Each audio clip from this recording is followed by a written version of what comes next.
So, uh, today is a special day. This Shiur is going to be in dedication of our friend. So, Damon, just hang on, Kev. Just hang on. I want to say something. Okay, yeah. So, I'd like to dedicate the Shiur to Ian Shapiro. Gavin and I knew him very well because he learned with us for many years with Rav Simcha Steinhauer in Rav Simcha Steinhauer's Gemara Shiur. And I just want to let you know that I still feel that when I go to the shiur, something's missing without Ian. Really, he took it very seriously, and he had superb intellect, but he also had integrity. And if something didn't sit right with him, he would clarify the issues until we all had a better understanding of the Gemara. But as a human being, he was absolutely exceptional. So. I just want to dedicate the shirt to an Aliyah for his Neshama and wish Anne Louise and the children long life and the grandchildren and all of his friends. And Kevin, before we start the Gemara share, teach us. Yeah, so his son Daniel, I have his number, and he'd appreciate it if we could send this to him afterwards, like we did last year, the year before. He was very appreciative, by the way, Damon Korakavot, Absolutely. for. So I have his number, so I can forward it on to him unless you want to. But anyway, just so I'll be very brief and continuing about Parashat Va'era, which, as I mentioned, this is the second parsha in Shmot, and it concludes the ten plagues. And it says here, one thing I find, it says here, I'll quote the text, and it's a minute or two, I won't be too long. It says here, Moshe spoke to the children of Israel, but they did not listen to him. Now, they didn't listen to him, it says here, because they didn't believe that what he said about that they were going to be redeemed, and they should hang in there. And it says in the interpretation, in the commentary and the Arshal Chumash, that they didn't have emunah. They didn't have faith that things would turn. And in fact, after Moshe tried to reassure them and make things better, Pharaoh made things harder for them. So the question is, emunah. They didn't think there was that. They thought that was it, and that's just going to be, wasn't going to ever end. And it's not so easy. I mean, these people were on a much higher level than we can ever be, and they thought, they didn't believe him because life was even tougher, and it's they just didn't think there was a way out of it. And some may have, but that's why, one could say, who are we to judge anybody for for what they think or what they do? You're not in their shoes, and it seemed like it wasn't going to end, and that was going to be their lot, and but it obviously wasn't. But they didn't know in the heat of the moment, and some people have very strong emunah, some people have to work on it, and just a interesting point. I just saw that, I looked at it before the shiur. I found that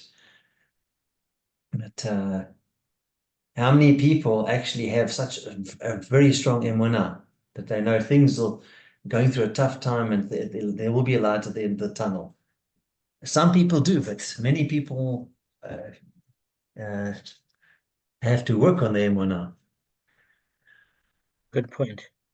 Good point. I think we all have to work on it.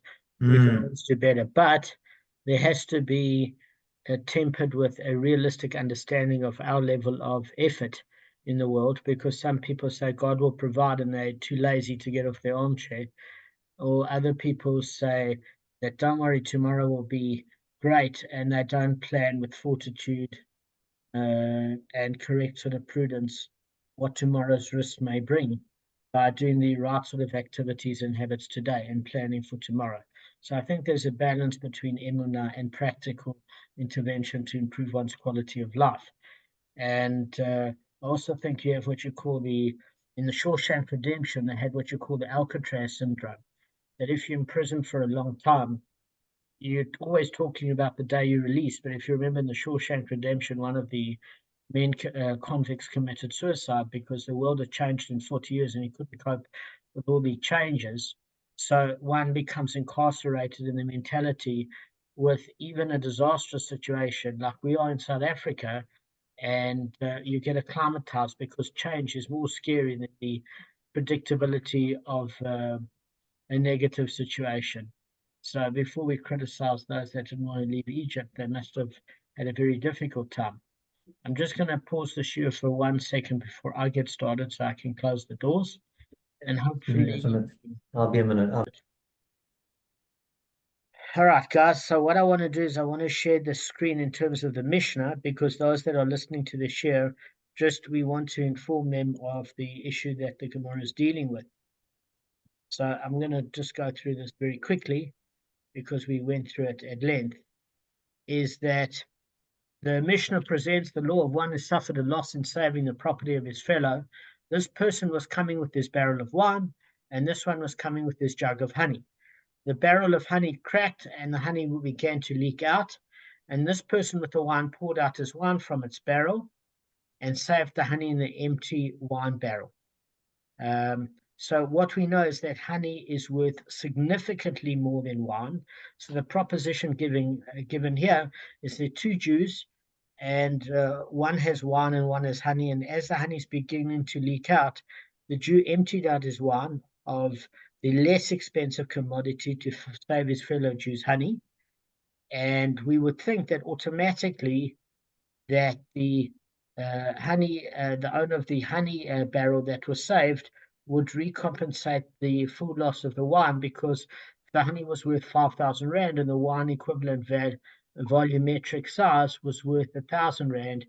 He's still saving 4,000 Rand, even if he reimburses 1,000 Rand's worth of um, wine for the person that emptied out his barrel of wine in order to save the honey of his fellow. And we're saying it's not necessarily like that case because the Mishnah is saying that the owner of the barrel of wine only receives his fee. In other words, the fee for his labor and the use of his container is not reimbursed for the discarded wine. But if before he poured out his wine, he said to the owner of the honey, I will save your honey, but you must give the value of what is mine. In other words, the wine that I've lost in order to save your honey, the owner of the honey is obligated to give him the value of the wine.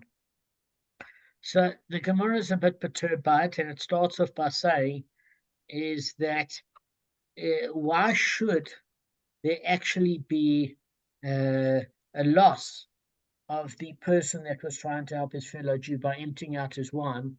He should be compensated for that.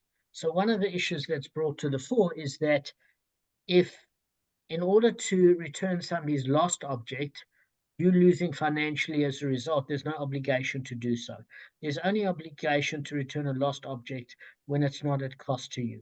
If it is at cost to you, you are entitled to charge the labor or the cost of the delivery, but providing you got consensus from the other party.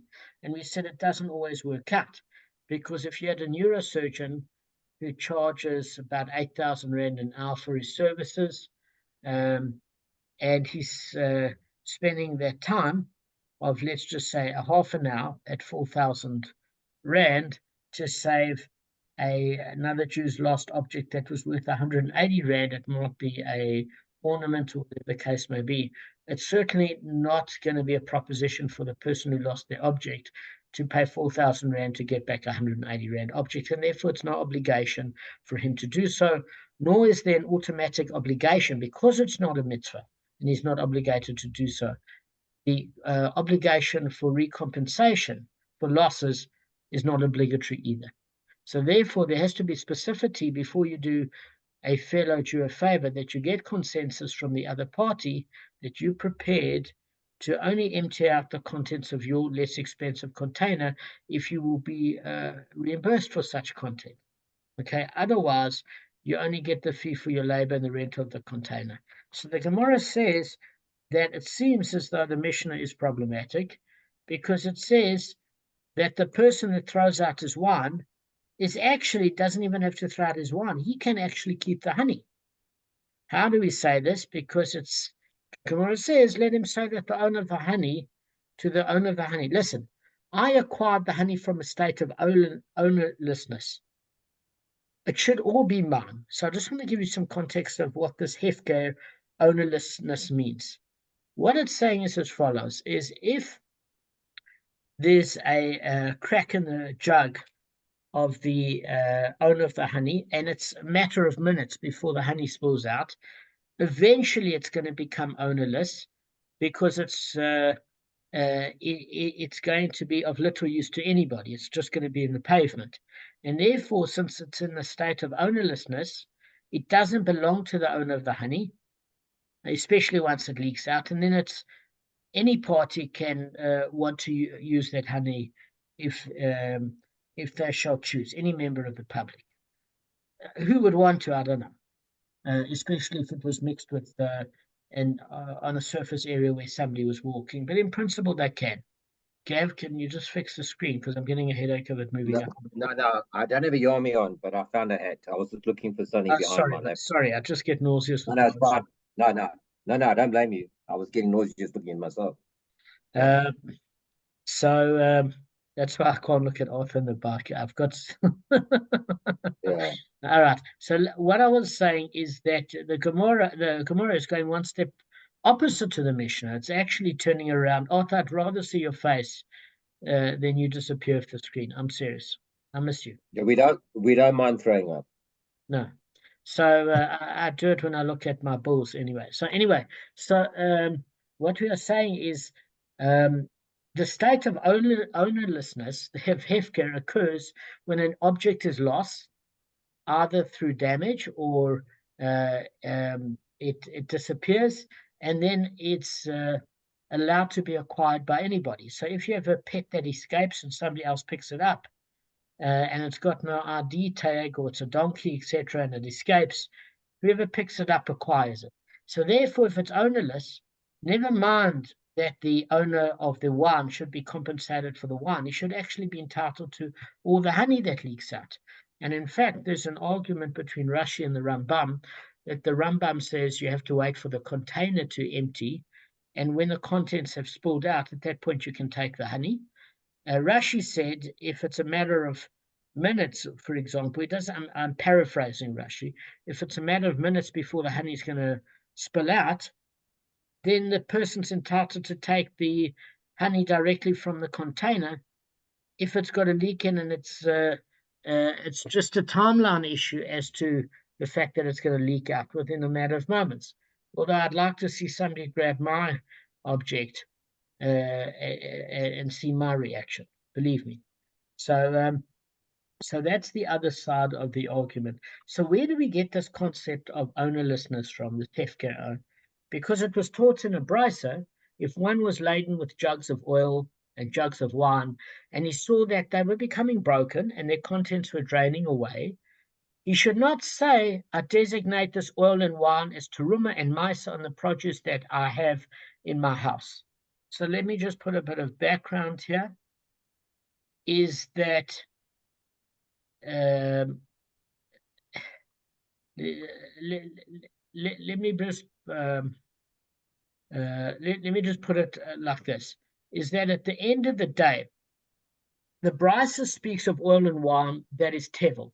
So just to remind you, because we're all English speakers, tevel is untarred produce. And if something is tevel, it's prohibited for use until you tar it. So there are different tithings.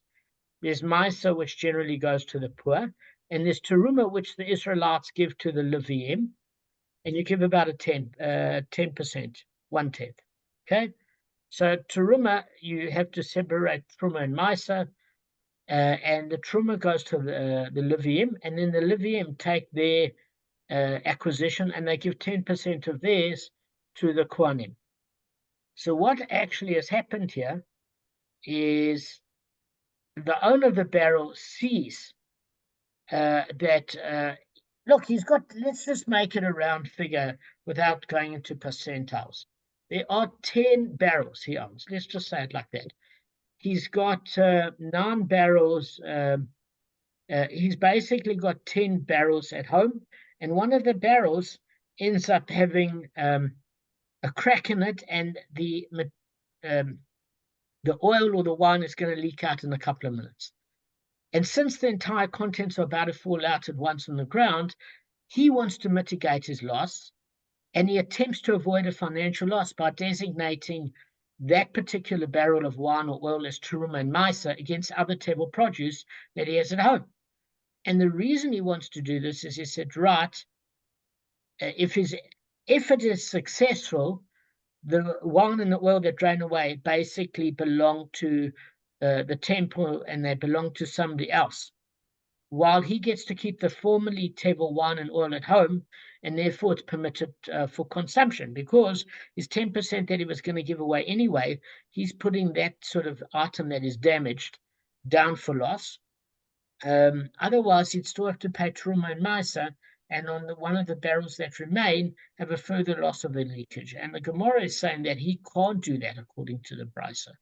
Why? For the reason that Gavin said yesterday, and obviously Kevin and Arthur concurred, because they're all logical, and that is that you can't, the minute you're going to sustain a loss, decide, oh, that item you're giving to tzedakah, you're giving to Maisa, you're giving to Teruma in order to mitigate your financial loss, and say that's somebody else's problem. Because otherwise, every time you have a problem with one of your assets, then you're going to make sure that other people or institutions have the loss, and it's not morally fair.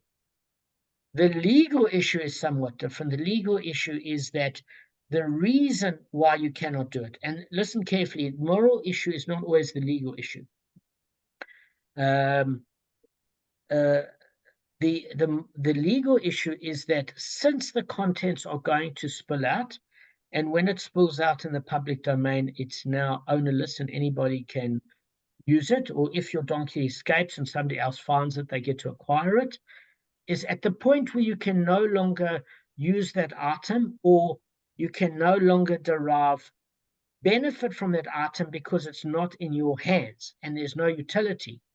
You don't own it. In other words, the whole point of ownership is to actually use a utensil or an item. And therefore, because of your lack of ownership, because you've lost control, it's not yours anymore to give away or to dedicate to the temple, etc. So that's the legal reason.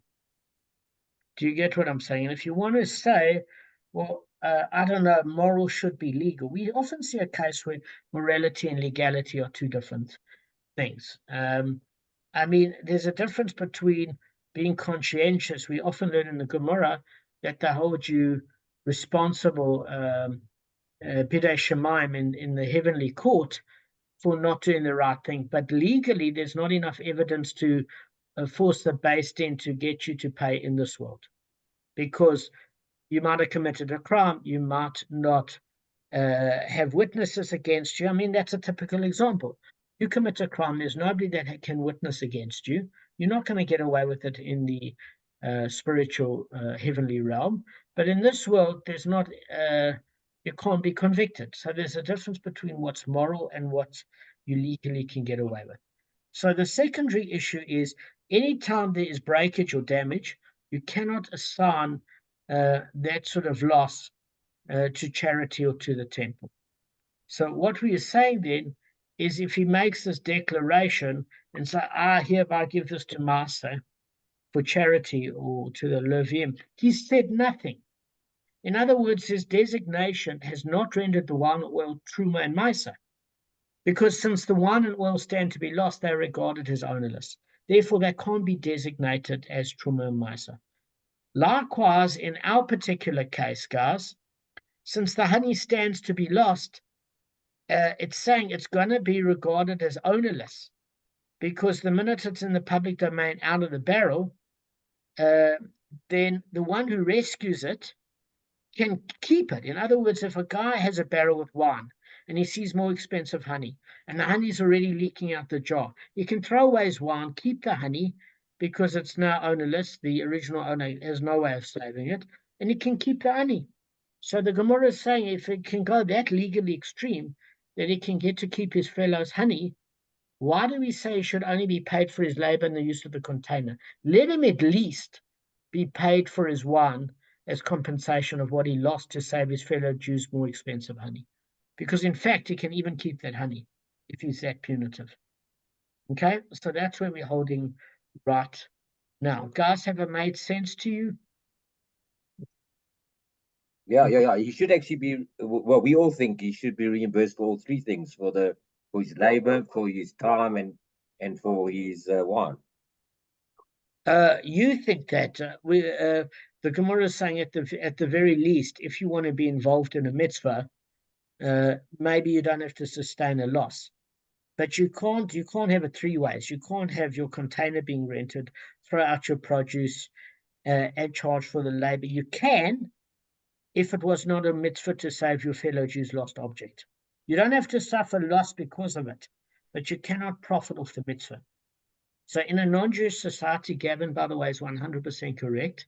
There's no reason why you couldn't charge for the use of the container, the loss of the wine, as well as the labor in saving the honey.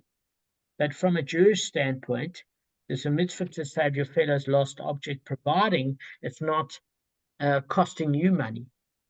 And therefore, you cannot add the other two quotants of the container and the labor to save the product.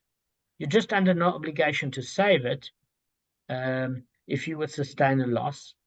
Otherwise, if there was an obligation, then you would automatically get the wine without having a declaration prior.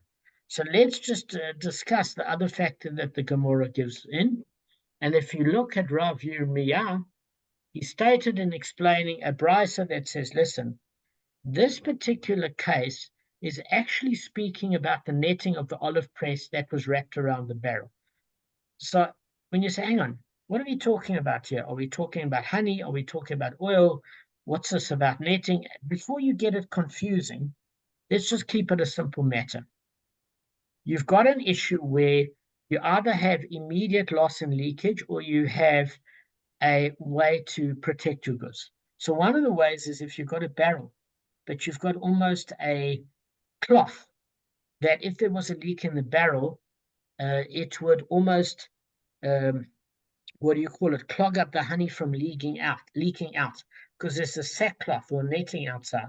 So honey, Kevin, is a very thick substance.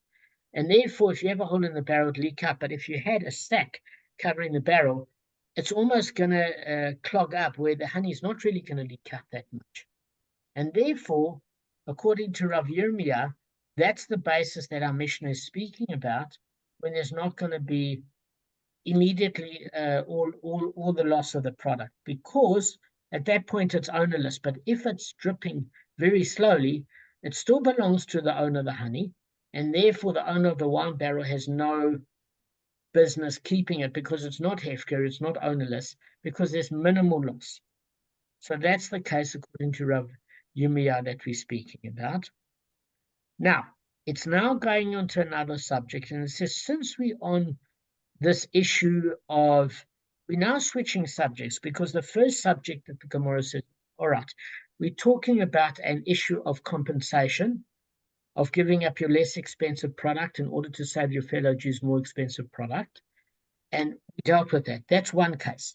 Now the Brisa brought a second case of saying, listen, while we're on the subject of risk mitigation, we can't have something of ours that's about to be destroyed and say, I suddenly give that to charity because it's the problem of the charity fund or the Levium to absorb the loss. I'm not accepting losses. I owe that by obligation of a tenth, but it's somebody else's problem. So let me give a tenth away of what goods are damaged or about to be lost.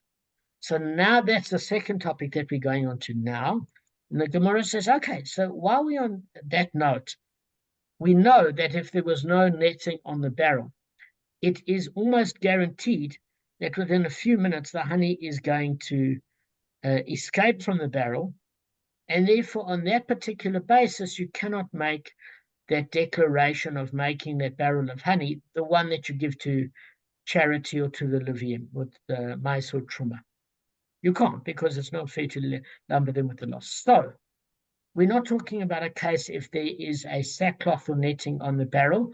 As we said at that stage, you might be able to dedicate that to tzedakah because you're losing only a few drops and you'll be able to save it. So it's as if it's not lost.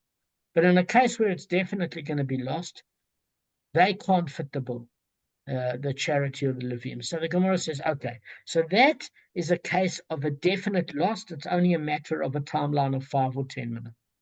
What happens about a case in another brisa that the Gemara is going to bring? It says, right, you have a case where there is a Jew on the road. And in that particular case, he's walking and there's the local gangster and he's walking on the road. And it's just like you and him, and it's pretty late at night. You've got a 50-50 chance of him robbing you for your item because he's got a self and another friend of his with him, or you've got a 50% chance that he's stolen what he needed to for the day and he's not paying any interest to you or attention to your goods or etc. Because it's saying in this particular case you've got coins, and therefore he doesn't know you've got coins, but he might decide it's a great opportunity to mess you up and take the coins. In that particular case, you've got a 50-50 chance of loss. So in a case of probable loss, not definite loss, are you allowed to say, I hereby deconsecrate these coins, and therefore you've got this issue of mice and truma coming up. So let me explain to you what this coin issue is.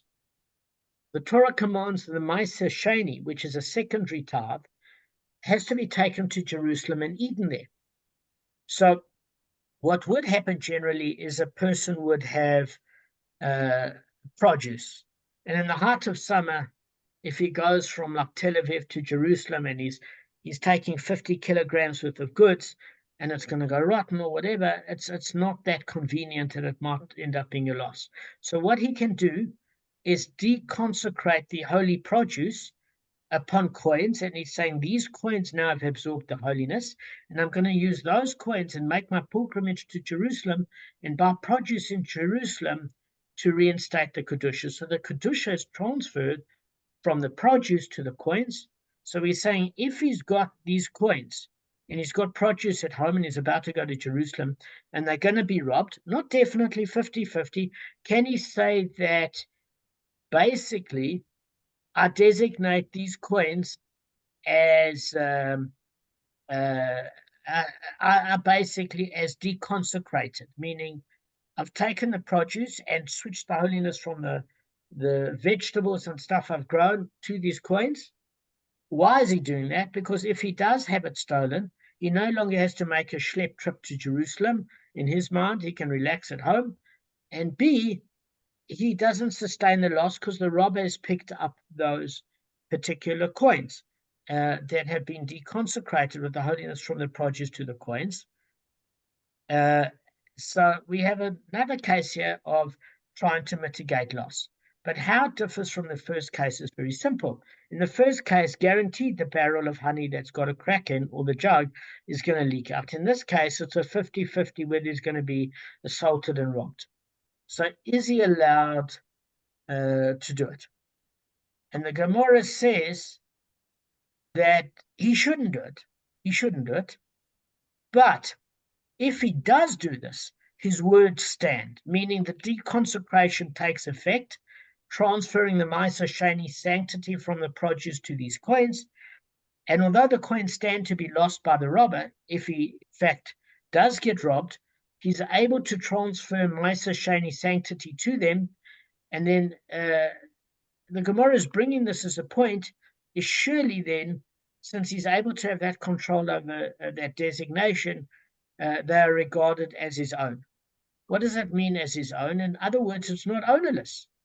Because in the first case, we say if you're about to lose all the honey, you can't, and that's guaranteed, it's only a matter of a few minutes, you can't dedicate that to Maisa or Truma.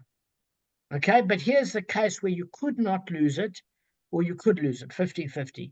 So therefore you have control, and it's not ownerless because there's a possibility you'd have it stolen from there. So the very fact that it's only a possibility means that they're not regarded as ownerless. And why does the Gemara bring this? to counter the Gemara's first price of saying, well, if you're going to lose it, it's considered ownerless. And therefore, on the point of it being ownerless, you've got no legal standpoint to give it over to a charity. It's not yours to control. And here it's saying, well, there's a probability of loss. It's not ownerless because you shouldn't, by moral standards, deconsecrate the deconsecration of the coins where it could be stolen. But if you do, it counts. So this contradicts the brisa cited earlier, right? So we are dealing with here in the second brisa, there's a problem. Why? Because in a case in which he is able to save the coins from the robber, and the coins don't stand to be lost, there's no question. They remain his own. But where he can't save his property, it's exactly as the previous case where he's not going to get benefit from the coins, and therefore it's considered ownerless, so it's not for his to give away to Mesa. So the Gemara says, if exactly that. So the wording it says, in a case where he's able to save the coins, and it says preferably you shouldn't say those words. It means there's a risk of it being lost, which means it's a problem. But the very fact that you can say it means that you're definitely able to save them. So if you're able to save it, definitely a question doesn't arise. And if you're not, how can your words stand that you're able to give it to Misa and let the charity absorb the loss? So the Gemara has to bring an answer. And the answer it brings is it said, listen, it's not definite. It's probable. You can save the coins, but with difficulty. And because there's a very real possibility that they'll be lost, from a moral point of view, you shouldn't deconsecrate the sanctity onto those coins instead of produce, because the coins will be stolen. But if you do it, it counts that you've done it because there's a probability it won't be stolen. Okay? So we also learn a principle of how it works, and we're going to get to this tomorrow, is the Gemara equates a major risk with a probability of losing it, the same as a minor risk with a definite consequence of loss.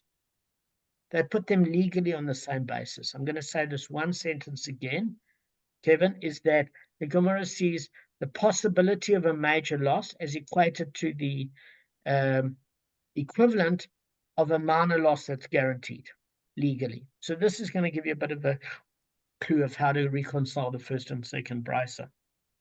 So, all right, guys, we end on this note. I hope the Shiur is an aliyah for Reb Ian Shapiro's Neshama, and we all miss him very much.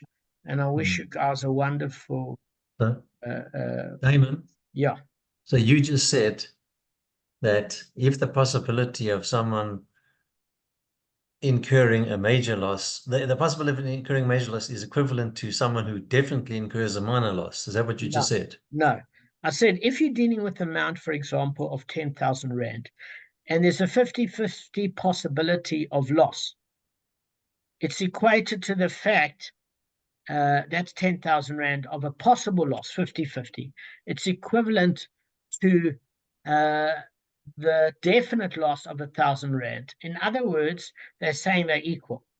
What goes up in the amount of the one with a possible loss is equated legally to a definite loss of a smaller amount. That's what I'm saying. So it's equivalent. Yeah. In other words, the risk is mitigated the high amount where it's seen as a minor loss that's guaranteed. They're legally seen as the same, meaning in that particular case, if it's a minor loss, like you've got netting over a barrel and you're not going to lose a lot, you can dedicate that to Maisa or Truma because it doesn't create a major financial deficit for the charity or the Levium. So it's the same thing with this case with the coins. If there's possibly could be a loss, you shouldn't, but if you do, your words count because it's a bigger amount, but there's a probability it might not happen. All right. Guys, I hope that's clear. I hope the Shiur was handy for you. I hope it made sense. I think to go over these principles again made a lot of sense. Yeah. Thank you. All right. Cheers, guys. Be blessed. Scott, Guys. thank you. See you Yes. tomorrow. Thank you. Cheers.